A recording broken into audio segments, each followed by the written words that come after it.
তো রাসের মেলাতে মোটামুটি অনেক কিছুই কিনে ফেলেছি টুকটাক করতে করতে। এই যে এগুলো এখন সব প্যাকিং খুলবো। খাঁচি আছে মানে লাইলনের এই খাবার টাবার ঢাকা দেওয়ার, তো ভাবলাম আর দুটো নিয়ে নিই, আর দুটো খাঁচি নিয়ে নিলাম। আর এই যে হলুদ গুঁড়ো, লঙ্কা গুঁড়ো কি ধনে গুঁড়ো টুকটাক যে টিস্পুনগুলো দরকার হয় না, ওগুলো বারবার হারিয়ে যায়, সেই জন্যই টিস্পুন পেয়েছি, তাই 6টা মতো নিয়েছে। এগুলো পার পিস 5 টাকা করে নিয়েছে, জানি না ঠিকঠাক পেয়েছি কি না, তবে আমার মনে হয় এরকমে পাওয়া যাবে না। আমার এখন চিরুনি কেনার নতুন একটা নেশা হয়েছে। এর আগে অনেক চিরুনি কিনেছি, আমার একটা এই চিরুনি ডিজাইনটা ভালো লাগলো তাই নিয়ে নিলাম। এই পাথর বাটিটা মা নিয়েছে ঠাকুর ঘরে কিছু একটা, হ্যাঁ কচ্ছপটাকে রাখবে বলল, তার জন্য এটা নিয়েছে। এই একটা স্ট্যান্ড কিনে নিয়েছি, এখানে ভাবছি চিরুনি রাখবো, এর থেকে ভালো কিছু মেলায় আর পেলাম না।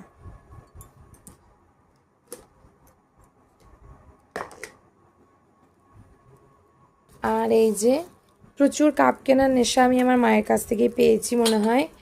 মাও কাপ কিনলো, মানে এই কাপের আকারগুলো না একটু ছোট ছোট, মানে আমি এত বড় বড় কাপ কিনেছি মানে বলার নয়, ওই কাপে চা দিলে না সবাই আটকে ওঠে, সেই জন্য মা 6টা কাপ নিয়েছে।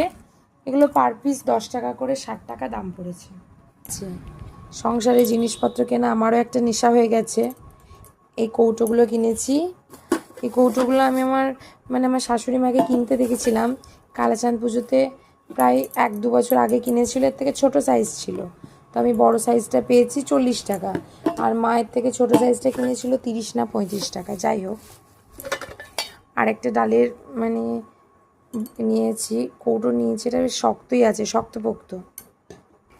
আর এই যে লবণ রাখার একটা সল্টের পাত্র, একটা জায়গা পেয়েছি, এটা আমি অনেকদিন ধরে খোঁজ করছিলাম, যাক মেলাতে দেখা পেয়েছি এর, এটা আমার খুব পছন্দ হয়েছে।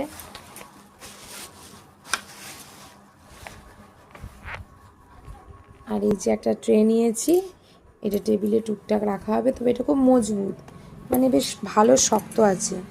তো ব্যাস এই কটা জিনিস কিনেছি, আর কিছু কিনিনি। এই হচ্ছে সংসারের সমস্ত জিনিসপত্র। তবে হ্যাঁ, এটা ভুল করে নয়, এই কাপটা আমি আগেই কিনেছি, এটাতে আমি চা আছে আমার।